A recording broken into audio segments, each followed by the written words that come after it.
Rapaz, os caras nunca ficam na hora não, aí ele disse, mas vamos embora. Ok, Filmando. filmando. A lista de Irene, take 2. Bom, é o seguinte, estamos aqui com os companheiros do JET, fundadores do JET, o companheiro Normando Reis, que entrou um ano depois, e estão fazendo esse depoimento para o documentário A Lista de Irene, que é um documentário sobre a gênese do Grupo Experimental de Teatro de Itabaiana. E temos aqui o nosso companheiro Romualdo Palhano, que vai dar o seu depoimento agora a respeito do JET, de como você vivenciou aquela história e tal. Eu já? Sim. Pô, não pode ver. Não se preocupe não, que isso depois vai ser editado, certo? Vai ser editado de qualquer é. jeito. Bom, eu inicio colocando o seguinte, que o meu trabalho atual hoje como profissional da área acadêmica da universidade e profissional do teatro, ele existe em função da minha participação no Grupo Experimental de Teatro de Itabaiana. Foi uma experiência única e que me fez abrir os olhos para essa área específica do teatro. O Grupo Experimental de Teatro Itabaiana, na época, eu era adolescente, querendo fazer teatro, essa era a grande vontade, era fazer teatro, era o maior objetivo. E, na verdade, nós tivemos essa oportunidade em Itabaiana com a fundação do JET. E depois de todo esse tempo, nós percebemos como nós éramos considerados filhos de ferroviário, uma família pobre, 10 pessoas em casa para um salário do meu pai. E hoje eu percebo como nós conseguimos conquistar espaços na cidade, espaço social propriamente dito, né? Um status. Nós que participávamos do grupo, houve um momento em que o próprio juiz recebia-nos na casa dele.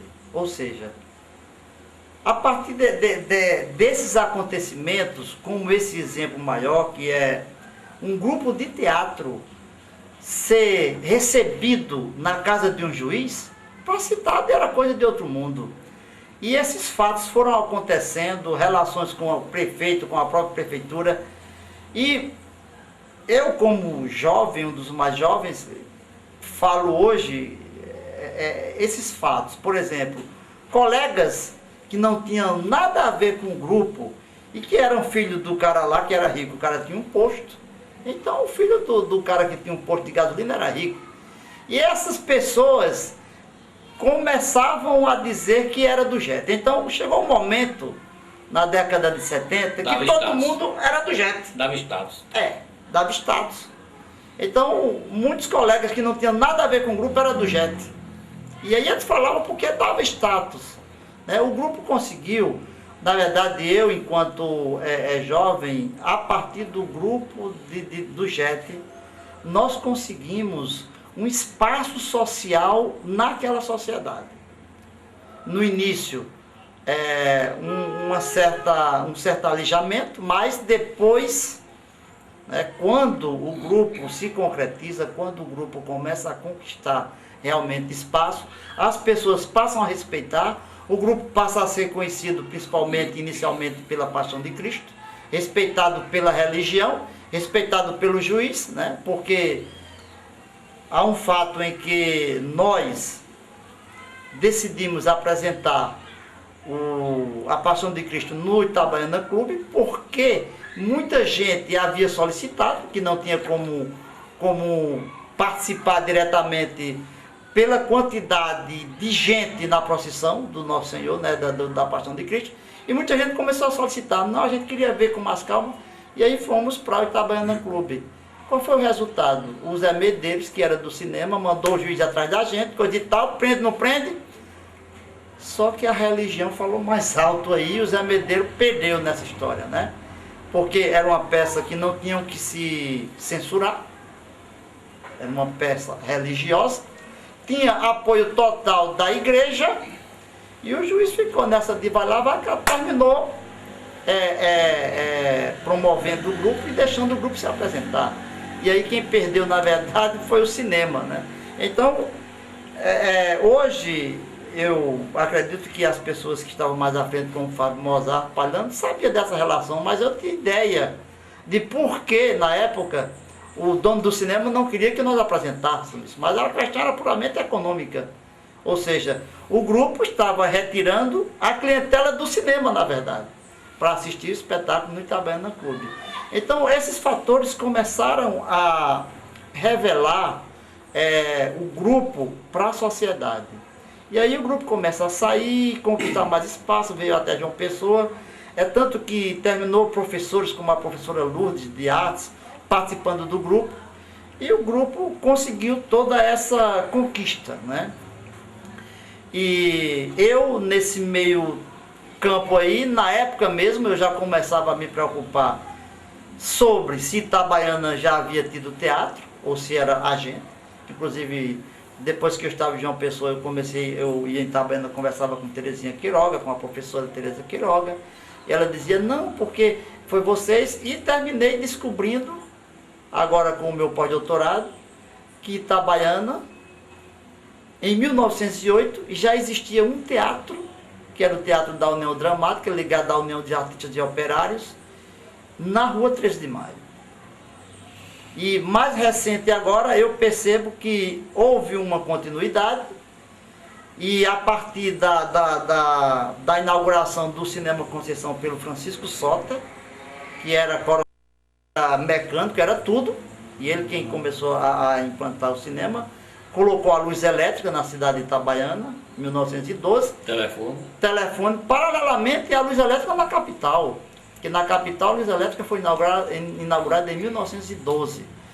Então, o Francisco Sota, o que é que eu percebo hoje, pesquisando já em 1917, que tanto havia na época, após o Cinema Conceição, apresentações teatrais no Teatro da União Dramática, na Rua 13 de Maio, como no Cinema Conceição também se apresentavam espetáculos teatrais, porque naquele período todo cine era cine-teatro, ou teatro-cine, e o espetáculo era no palco e na tela.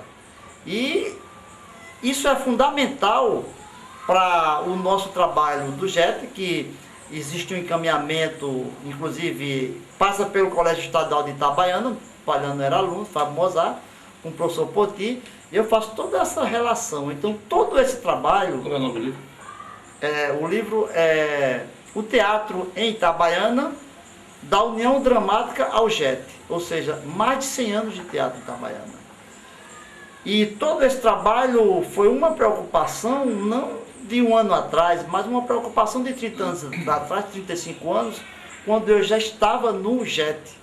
E eu me preocupava com isso e tive a oportunidade agora, no pós-doutoramento, de revelar para a sociedade a importância da cidade de Itabaiana em relação à cultura e ao teatro na Paraíba e no Brasil. Então, tudo isso faz parte, são vestígios da minha participação como ator, não como diretor, mas como sonoplasta, como iluminador, que no teatro amador a gente faz tudo. E esse resultado está estritamente, intrinsecamente ligado ao Grupo Experimental de Teatro de Itabaiana, que é o JET. Ok. Em 1977, um ano depois da fundação do grupo, eu já trabalhando na Rede Ferroviária Federal Sociedade Anônima, recebo como companheiro o ator Normando Reis, de João Pessoa.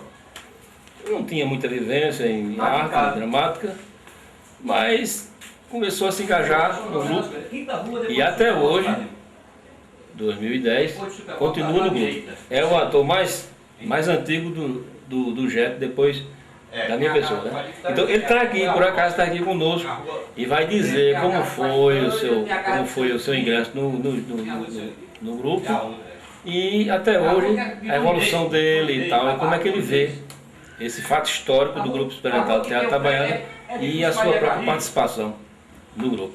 Normando Aurélio Reis, que está aqui conosco. Ok, gravando. Como já foi dito pelo amigo Fábio Mozart, ao chegar em Itabaiana me deparei com a rapaziada, esse pessoal aí que fazia arte, buscando melhorar a vida social, dos jovens, principalmente dos jovens ali daquela cidade. E eu achei interessante o trabalho que eles apresentavam, até porque eram trabalhos arrojados, né? Na época, então, nós vivíamos embaixo da famigerada ditadura militar e era terrível, tudo que nós fazíamos era censurado, mas nós tínhamos a certeza de que estávamos contribuindo para o bem social. E isso nos dava coragem de fazer alguma coisa, mesmo correndo sérios riscos, né? Risco até mesmo de ter problema no emprego onde estudávamos e na convivência com os abonados, né? As pessoas ricas da cidade que nos olhavam não com um olhar bem simpático, e enfrentamos tudo isso. E eu me lembro muito bem que a primeira peça que nós apresentamos foi no Teatro Santa Rosa, pelo menos foi no meu caso, né? Antes o Geto já tinha apresentado o trabalho com uma peleja de Lampião com Capeta, mas no meu caso, peça que depois eu vim também fazer parte dela, mas na verdade a primeira peça que eu subi no palco para apresentar foi o Batalhão das Sombras, uma colagem de Dias Gomes e outros grandes escritores. E naquele momento foi uma experiência boa e ao mesmo tempo difícil para mim, porque nós estávamos sendo censurados naquele momento pela Polícia Federal, e eu fazia na peça eu fazia um camada reacionário, uma espécie de delegado reacionário da Polícia Federal que procurava oprimir um comunista, aquela coisa toda. E quando o nosso trabalho foi apresentado, eu me lembro que os agentes não gostaram, né, os que lá estiveram para censurar, e chamaram a atenção nossa e falaram com o Fábio, o autor do texto, para cortar muitos momentos da peça, né? Só que se fôssemos obedecer à risca o que eles mandaram, o que eles disseram, teríamos que tornar o texto praticamente, desmontar quase que por completo o texto. E Fábio achou por bem que não se devia mexer no texto, e por felicidade nossa e o bem geral da nação, mostramos a peça com o texto na sua originalidade.